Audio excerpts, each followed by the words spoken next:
Houston Reynolds has a torn Achilles, so he's done for the season. In surgery next week. He's got 3 tests this week, otherwise we'll be this week.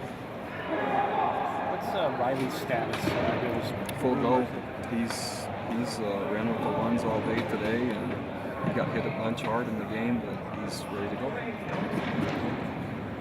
Watching that film, any moment in particular just from watching that you would like to have back? Oh, the obvious one is the miscommunication on the snap that went past Riley that was picked up and taken for a touchdown. You know, if you had to say what single play would you like back, that's the one that is easy to pick out. Is that something you worked on as far as crowd noise or anything today? Oh, sure. Yeah.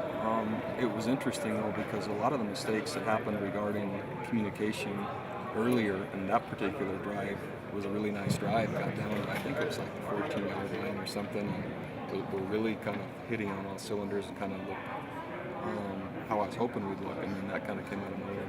Obviously, you don't practice on Sunday, but do you reach out to more guys on Sunday after a game like that? No, I really didn't. There was, I got a couple, I got home about 3:30 by the time the radio shows and different things were done, and so a few of the players had texted me after the game. I'm only talking 2 or 3, not 15 or 20, and just, they were more concerned about me than I was about them, so it was kind of humbling. With the false starts and the crowd noise and all that, is there anything you can do? What could you do? Sure, I think if I were to do it again, and I overestimated just because we had so many seniors and we had been up there before and many had. I thought they would be more accustomed to it, and so probably could have made a bigger deal about it in practice in terms of just blaring the music. And we did all the shifting and stuff that our opponent always does, but maybe could have emphasized it a little bit more. You've got, all the seniors. Are you disappointed that you've had so many personal fouls this year as opposed to even last year? Not really. A lot of times the personal fouls are signs of aggressive, confident play, and I don't really think that's what is problematic at this point. There were more execution things in that game that I was more upset with than the other. Talk about making the turnaround now. I know you guys shifted the mentality. It's all about Boise State, but concerned about any hangover? None. Literally, it's really hard for anyone else to understand. As a coaching staff, that game already seems like it was weeks ago. We've put so much work into Boise State already that until I get asked like this, I really don't think about it. So no, there's no time to have any hangover. Has Jamal Williams moved up the depth chart, or was the Utah game it just happened that he had more carries? No, he was impressive, kind of inclined from fall camp on, and the touches he had in the earlier games, and he just continued to progress. So that's just a natural progression. You're not a fan of short weeks, but after a tough loss like that, is it a good thing to get back on the field? Sure, the sooner the better. And once our model for handling short weeks has been pretty successful the last number of times after a few hard lessons to begin with. But hard place to go play. But we just came out of a difficult place to play, so hopefully we can apply some of the lessons we just learned, and that's what I'm anxious to see. Specifically, what challenges does Boise State present? Well, if you think about just playing there, it's I think 57-3 is their home record, so hard to go in there and win. Fan support, culture, etc. Probably similar to the environment we were just in.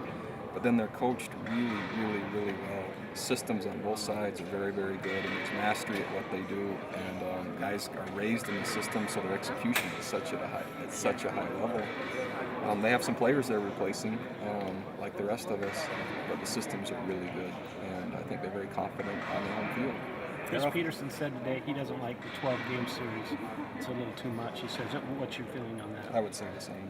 12 is, how in the heck do you know after 4 what's going to happen or who's going to be where? So, yeah, I think that's probably too much, and I'm sure I agreed to it. I don't remember when or how or under what circumstances, but, I reserve the right to change my mind on occasion. Their offensive line has not given up a sack so far this season. How good is the offensive line? Well, it's partly their offensive line, it's partly the system. If you go back statistically and just say take the last 5 years and look where Boise State ranks in terms of giving up sacks, I think you'll find they're probably top 5, at least the top 10 every year. And so their system has a lot to do with it. Coach Peterson said he actually talks with you quite a bit. What's Yeah. that relationship like with him? Oh, I like him. I like him a lot. He and his wife Barb are really quality people, and I think the world of him as a person, and they have a really good team, and so I consider us friends. With this 12-game series and with the Utah series, I mean, could this potentially turn into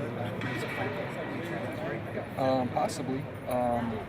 It depends, how the teams play against one another, and the regional part is helpful. And if you could ever get it maybe at the end of the year, that would add to it. But there's a lot of intriguing things about it as long as both sides could play at a level that makes it competitive. What have you seen from their offense? They're really good. They're many different formations, all kinds of shifts and motions and multiple balls going to multiple players, and it's just half the work is just getting lined up to what they do at the tempo that they do it. Is Houston Reynold the only guy that'll be missing? That's from what Jeff just told me, yes.